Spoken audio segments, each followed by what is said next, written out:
So in the past 5 years, it really feels like everyone and their grandma has switched to Yonex. It all started with Stan the Man almost 10 years ago, but more recently we've seen some epic Americans make the switch, including Tommy Paul and Brandon Nakashima. But why? Well, obviously contract money is a factor, but it's just not the end-all be-all you might think. If a player's results tank after a racket switch, they'll lose a ton of their bargaining power when it comes to other endorsements, not to mention a huge portion of their prize money goes out the window. So players need to feel pretty confident before they make those racket switches. Interestingly, both Stan the Man and Tommy Paul have seen career best results following their switch to Yonex. Even more interestingly, it looks like Tommy Paul is using an off-the-shelf VCORE 98. I've heard from some pretty credible sources that one of the reasons for this is that Yonex really makes it a priority to have their pros playing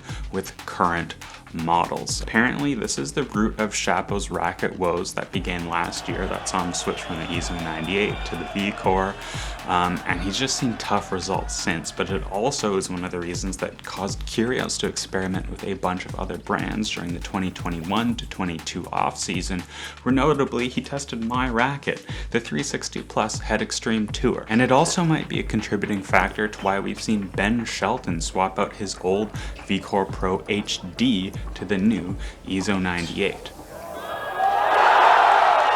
And of course, a big part of both Paul and Shelton's results are because they're on the upswing of their careers. But changing sticks when you're riding so much momentum can be a very risky proposition. When you fool around with rackets, you have to really focus to adapt your game to that new racket, and you lose that ability to just work on your game. Tennis Nerd, for example, will be the first to tell you that switching rackets and fooling around has really wreaked havoc on his tennis, and I've had that experience too. Tommy even recently admitted in an interview that he brought 3 VCOREs down with him to Australia, but just in case, he also brought 3 blades, where he made a career best semi-final appearance at the Australian Open. Initially, the plan was to ditch the Yonex if he couldn't find results in his first week down under. While he did end up losing to Jack Draper in the second round of Adelaide 2, I guess he felt connected enough with his Yonexes to stick with them into the Australian Open. And it turned out to be a great choice because he beat Novak Djokovic and went on to win his first Grand Slam title. Obviously he did. Doesn't matter. I think the change to the VCORE has really helped Tommy find a little bit of extra explosiveness in his game. For an American player, Paul has had surprisingly good results on clay, suggesting that he's always had a strong tennis mind backed by solid movement. If winning the French Open is the beginning of something, then it's obviously good. But when he finally won his first ATP title in Stockholm, a very fast indoor tournament, he credited a much bigger and improved serve to his newfound success. So Tommy and his coach Brad Stein seem to have taken this theme into the rest of Tommy's game. Big T is now able to do absolute damage on the court, really forcing the issue and controlling the points with his forehand rather than just grinding out wins. And I think that's really what Yonex rackets bring to the table. Something about their beam designs or their layups just have this magic quality. They feel so much more solid than a lot of the offerings from both Wilson and Head, and they feel way more connected than Babolat's. They have this uncanny combination of speed, control, and forgiveness that allows for immense creativity on the court. And Tommy Paul is now hitting with this newfound confidence, and surely this is going to be a product of his hard work off the court and great results on the court, but I have to believe that part of it is because of that Yonex magic.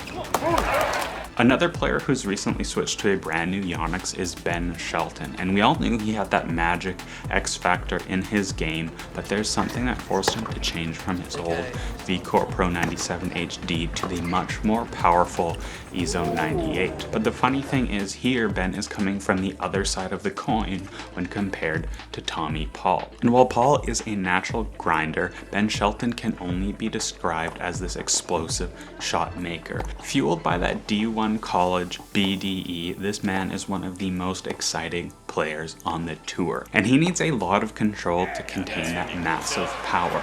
And so he's been dropping some of the biggest bombs on serve that I've ever seen. If you just look at his kick serve, it's absolutely nuts. And while the VCORE 98 and the EZONE 98 seem to overlap in a lot of key areas, I think it's pretty clear why Tommy would have chosen the VCORE and Ben gone for the EZONE. The EZONE 98 has a deceivingly tight string pattern and one of the most predictable responses available in any racket on the market. And even though it's got a much thicker beam and stiffer feel than other control-oriented 18x20 rackets, I just don't think it gives up that much control, if any at all. It really rewards attacking tennis as well as any racket that I've tried. The stiffness and that great predictability also make it one of the best serving frames on the market.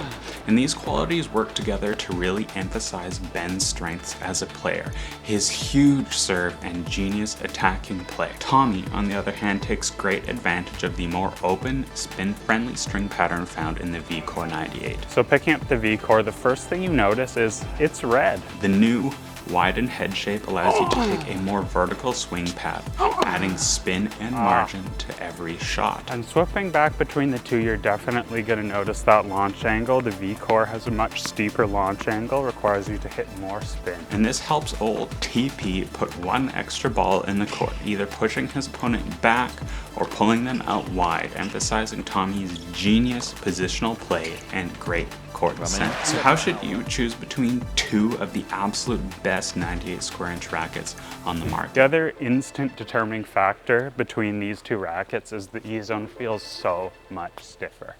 I think if you have some elbow or wrist concerns, you should probably stay away from the EZONE and pick the VCORE. Well, in general, I'd say that flatter hitters, all-court players, or those craving a more controlled experience should choose the EZONE 98. I just wimped out so bad on that. I'm thinking of players like Ben Shelton, Nick Kyrgios, and Naomi Osaka. But if you're a big spin player who wins points on big margins, or you love that plusher ball pocketing feel, I really think you should consider the VCORE 98. Like Paul, like Nishioka, and the endorsement you've all been waiting for, me. Because I'm 90% sure that I'm actually going to switch to this new VCORE 98. I'm just dialing in a few things like string setups and customizations before I make that final decision.